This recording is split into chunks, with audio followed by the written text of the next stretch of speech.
স্বপ্ন দেখছো বড় হওয়ার, তাহলে আজই শুরু করো গরু পালন। সফল মানুষেরা সুযোগের অপেক্ষা করে না, তারা সুযোগ তৈরি করে। একটি গরু থেকেই শুরু হতে পারে তোমার আর্থিক স্বাধীনতার যাত্রা। দুধ বিক্রি, বাছুর লালন, জৈব সার, প্রতিটি ধাপে লুকিয়ে আছে লাভের সম্ভাবনা। দরকার শুধু সঠিক পরিকল্পনা, নিয়মিত যত্ন আর অদম্য ইচ্ছা শক্তি। মনে রাখো, খামার মানে শুধু গরু না, এটা তোমার ভবিষ্যৎ, তোমার স্বপ্ন, তোমার পরিচয়। আজ সাহস করবে, কাল সেই হবে সফল উদ্যোক্তা। তাই ভয় নয়, অজুহাত নয়, আজ থেকেই শুরু করো গরু পালন আর নিজের সফলতার গল্প নিজেই লিখে ফেলো।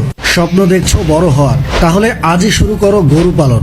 সফল মানুষেরা সুযোগের অপেক্ষা করে না, তারা সুযোগ তৈরি করে। একটি গরু থেকেই শুরু হতে পারে তোমার আর্থিক স্বাধীনতার যাত্রা। দুধ বিক্রি, বাছুর লালন, জৈব সার, প্রতিটি ধাপে লুকিয়ে আছে লাভের সম্ভাবনা। দরকার শুধু সঠিক পরিকল্পনা, নিয়মিত যত্ন আর অদম্য ইচ্ছা শক্তি। মনে রাখো, খামার মানে শুধু গরু না, এটা তোমার ভবিষ্যৎ, তোমার স্বপ্ন, তোমার পরিচয়। আজ সাহস করবে, কাল সেই হবে সফল উদ্যোক্তা। তাই ভয় নয়,